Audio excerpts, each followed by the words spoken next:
Bismillahirrahmanirrahim. Assalamualaikum warahmatullahi wabarakatuh. Baik, Alhamdulillah. Jadi Ustaz harap semua sihat, semua dalam keadaan baik. Jadi untuk hari ini kita akan teruskan dengan subjek Lughatul Quran ataupun bahasa Arab. Baik, untuk Lughatul Quran, topik kita masih lagi ada kaitan dengan topik sebelum ini, iaitu topik yang disebut sebagai Ad-Dhamair.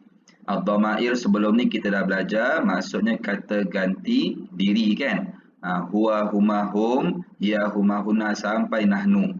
Kita dah belajar formula pada tapak tangan. Kita dah kira tapak tangan sebelah kanan kita daripada jari kelingking sampailah ibu jari. Okey, jadi semuanya ada 14.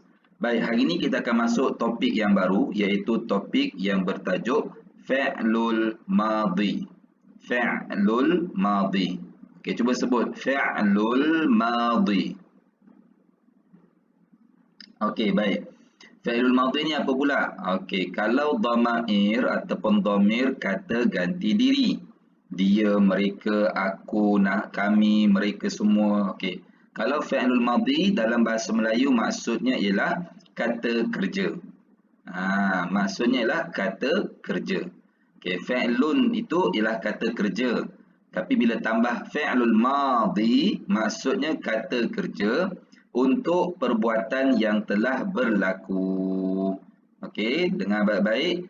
Fi'lul madhi ialah kata kerja untuk perbuatan yang telah berlaku. Kalau dalam bahasa Inggeris kita belajar tentang grammar, kita panggil past tense. Past tense untuk perbuatan yang telah berlaku.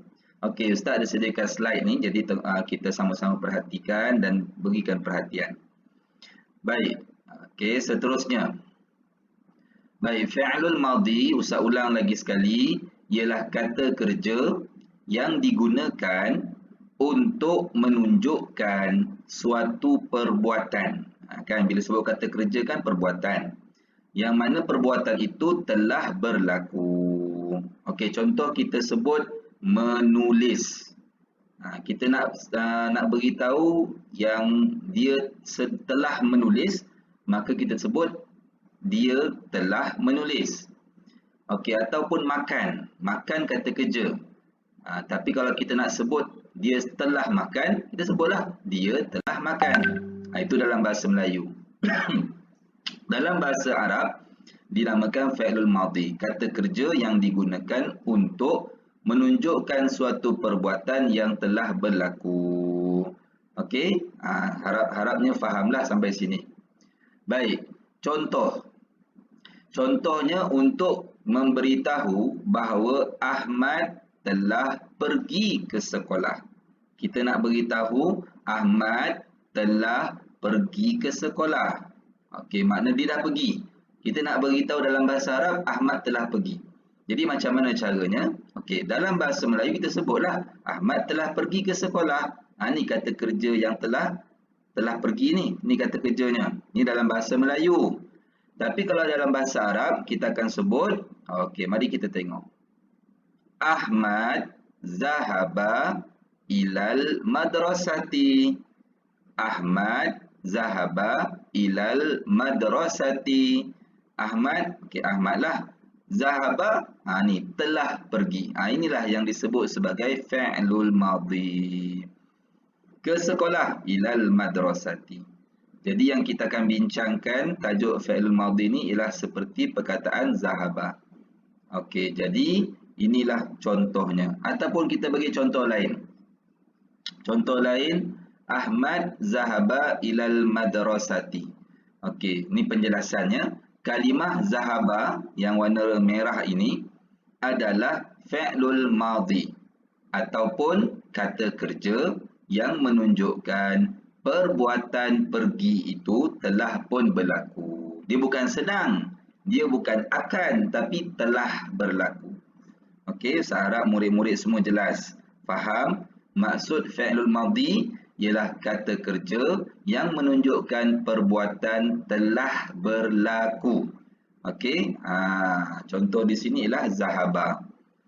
Zahaba ni maksudnya pergi.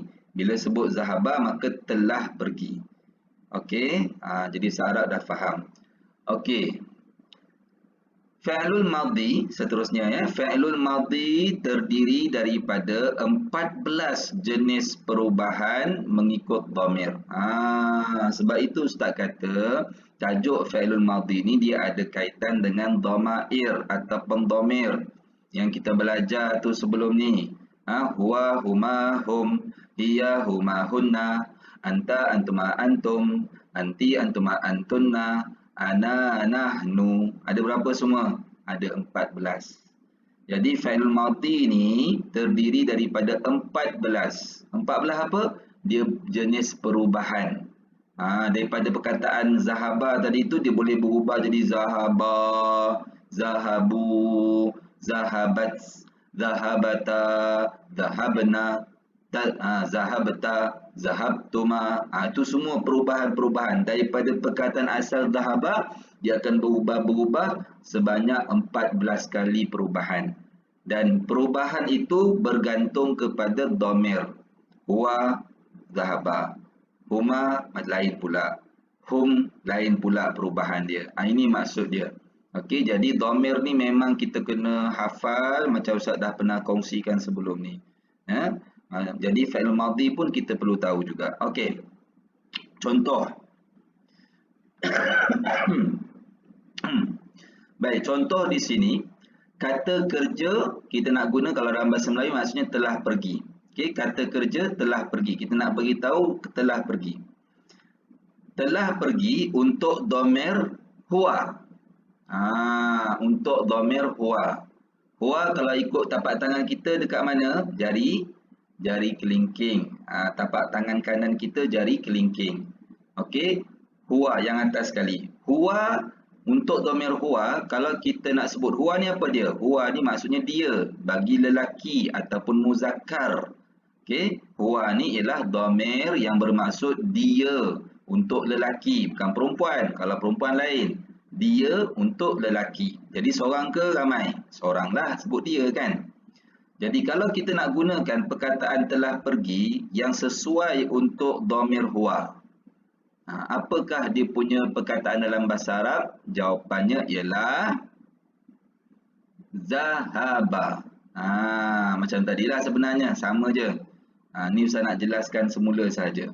Okey, kalau kita nak sebut telah pergi untuk dhamir huwa, maka bunyinya ataupun dia akan jadi zahaba. Apa maksud zahaba? Dia seorang lelaki telah pergi. Okey. Sarap faham ya? Okey, baik. Seterusnya, kita bagi contoh yang kedua. Contoh kedua, masih lagi guna perkataan telah pergi dalam bahasa Melayu, tapi kita ubah dhamir dia. Okey, apa dhamir dia? Kita kalau tadi dia bagi lelaki. Sekarang kita nak tengok kalau dia bagi perempuan. Iaitu hiya. Kalau ingat lagi hiya dekat mana? Jari mana? Jari manis. Jari manis ya. Dekat jari manis bahagian atas sekali. Okey, hujung jari manis tu. Okey, baik. Untuk hiya, dhamir hiya, maka apakah kata kerja yang akan berlaku untuk dia ataupun yang sesuai untuk dia kalau telah pergi? Kalau tadi lelaki zahaba, kalau perempuan zahabat. Nampak tak berubah tak? Berubah. Tadi zahaba sahaja. Bila masuk sesuaikan dengan dhamir hiya perempuan, maka dia akan bertambah ta dekat hujung dan dimatikan ta tersebut, maka jadilah dia zahabat. Dalam bahasa Arab kalau kita nak buat ayat, dia seorang perempuan telah pergi ke sekolah. Macam mana? Kita akan sebut hiya zahabat ilal madrasah. Okey, dia iaitu perempuan zahabat telah pergi ke sekolah. Okey, ni contoh bagi yang kedua. Okey. Setiap dhamir yang kita pelajari sebelum ini, yang huwa, huma, hum, hiya, huma, hunna sampai ana, nahnu tu, setiap dhamir yang kita pelajari sebelum ini mempunyai perubahan kata kerja yang tersendiri. Kan tadi huwa jadi zahaba. Kalau hiya jadi zahabat. Kalau huma, hum, hunna, anta, antuma, antum, anti, antuma, ana, nahnu, semua tu macam mana? Semua domir-domir yang 14 itu dia ada perubahan yang tersendiri. Ya, memang ada perubahan tersendiri. Okey? Dan memang betul. Kamu semua, anda semua perlu hafal 14 perubahan tersebut. Ya, perlu hafal. Perlu hafal. Maknanya kita kena hafal. Oh, kalau huwa, dia punya fi'lul madinya macam ni. Kalau huma, fi'lul madinya berubah jadi macam ni. Kalau hum, fi'lul madinya berubah jadi begini. Kan? Kemudian kalau hiya begini, kalau huma begini, hunna begini, anta begini, antuma begini. Jadi kita kena hafal perubahan-perubahan itu. Okey? Dan nanti insya-Allah kita akan kongsikan bagaimana. Baik, bermula daripada dhamir apa? Dhamir huwa, huma, hum, hiya, huma, hunna, anta, antuma, antum, anti, antuma, antunna, ana, nahnu. 14 dhamir tu kita kena hafal perubahan-perubahan fi'il madhi.